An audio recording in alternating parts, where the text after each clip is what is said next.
मन करी विषय अनल बन जरे। करी मतलब हाथी। मन रूपी जो हाथी है, जंगल में जब आग लग जाती है, दो तरह की आग लगती है। पानी में, सागर में आग लगती है तो कहते हैं बड़वा नल, और जंगल में आग लगती है तो उसे कहते हैं दावा नल। कहते हैं समुद्र के पानी में कभी कभी आग लग जाती है। अगस्त मुनि के बारे में कहते हैं वो बड़वा नल के अवतार, पानी सोख लेते थे आग लगा कर। कभी कभी जंगल में आग लग जाती है। जंगल की आग बहुत तेज़ी से फैलती है, बहुत तीव्र गति से, ये बुझती नहीं है। जितनी हवा तेज उतनी आग तेज। तो ये मन रूपी हाथी जो है, मतलब मन वैसे ही बड़ा भारी है, स्थिर है, बहुत बुद्धकर है, हाथी जैसा है, पर मन रूपी हाथी विषय अनल बन जाए। ये संसार के विषय भोग जंगल की आग में फंस गया है और जल रहा है, इसको प्राण नहीं है। जब जंगल में आग लगती है तो सभी जीव जंतु भागते हैं, हाथी भी भागता है, पर प्राण नहीं मिलता। विषयों की आग भी कभी बुझती नहीं है। तुलसीदास जी कहते हैं ये काम की आग, कामना की आग बुझती कहाँ है। विषय का भोग डाल दो तो और तीव्र हो जाती है और तेज हो जाती है। भोजन का स्वाद और बढ़ा दो तो स्वाद की भूख थोड़ी ही मिटती है। खाना खाने के बाद कहते हैं कुछ मीठा होगा, ये और बढ़ता जाता है। घर में लोग ढूंढते रहते हैं, अरे कल वो छेना वाली मिठाई लाए थे, कहाँ रखा है, लाओ तो जरा। अरे कल खाया तो भूख बुझी नहीं, बुझी, आज फिर तेज हो गई। ऐसे ही इंद्रियों के विषय जितने भोगे जाते हैं उतने बढ़ते हैं। इंद्रियां शिथिल हो जाती हैं, पर इच्छा शिथिल नहीं होती, कामना शिथिल नहीं होती। वैराग्य शतक में राजा भर्तृहरि कहते हैं भोगा न भुक्ता वयमेव भुक्ता, तृष्णा न जीर्णा वयमेव जीर्णा। भोग नहीं भोगे जाते, हम ही भोग लिए जाते हैं। तृष्णा बूढ़ी नहीं होती, हम ही बूढ़े होते हैं। तो मन का हाथी अशांत है, जल रहा है विषय भोगों में। और हाथी सबसे सुखी कब होता है? वो जीवों को जल बड़ा प्रिय है। एक भैंस, कहते हैं ना गई भैंस पानी में, मतलब भैंस जब तालाब में चली जाए तो निकलती नहीं है। देखा है भैंस मस्त नहाती, पर भैंस पानी में क्रीड़ा नहीं करती, खेलती नहीं है।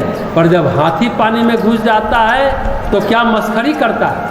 हाथियों को खेलते देखा है, एक दूसरे के ऊपर पानी उछालते हैं, सूर से पानी एक दूसरे पर डालते हैं, फिर ऊपर भी पानी उछालते हैं फब्बाड़ी की तरह। एक महत्वपूर्ण बात, गंगा जी में भी गंदा नाला विलीन हो जाता है, खत्म हो जाता है। गंदगी खत्म मिल जाने पर त्राण मिल जाता है। विषय भोगों में लिप्त मन अगर इस मान सरोवर में आ जाए, अगर उसको श्रद्धा विश्वास का संबल मिल जाए, अगर वो शुद्धता की ओर मुड़ जाए, यानी राम कथा का संबल मिल जाए, तो वो भी सुखी और शांत हो जाता है। यह है राम कथा की महिमा। संसार कितना भी भोगा जाए, कितना भी जिया जाए, पर तृप्त नहीं होता मनुष्य। मन संसार में रहकर तृप्त नहीं होता।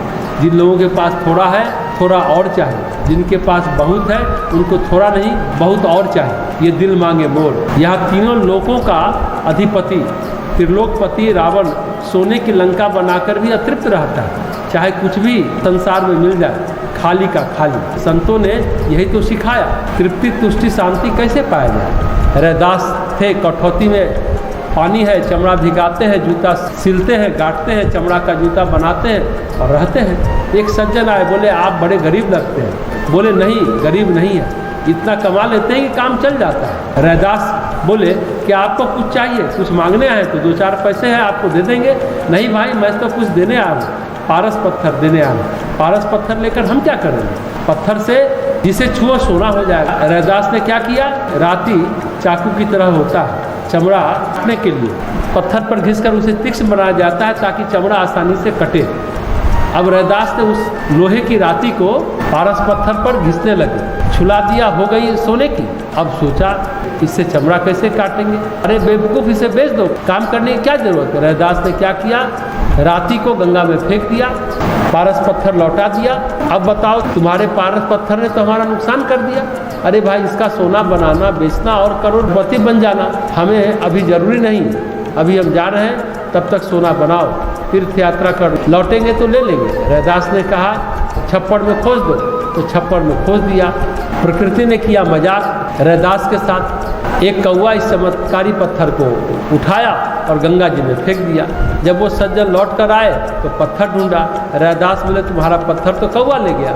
उस व्यक्ति ने सोचा रैदास के मन में लोभ आ गया, पत्थर था, इतना परेशान क्यों होते हो, अरे वो सामान्य पत्थर नहीं था, सोना बनाने वाला पत्थर था, तो ठीक है गंगा जी से ही मांग लेते हैं। कठौता चमड़ा भिगोने वाला पानी रखा था, ढूंढ लो जितने पत्थर हैं सब निकालो। देखा उस आदमी ने उस कठौता में ढेर सारा पारस पत्थर था, छुला छुला कर देखा सबसे सोना होता है अपना वाला लेना, समझ में नहीं आ रहा, नहीं अपना वाला ढूंढो।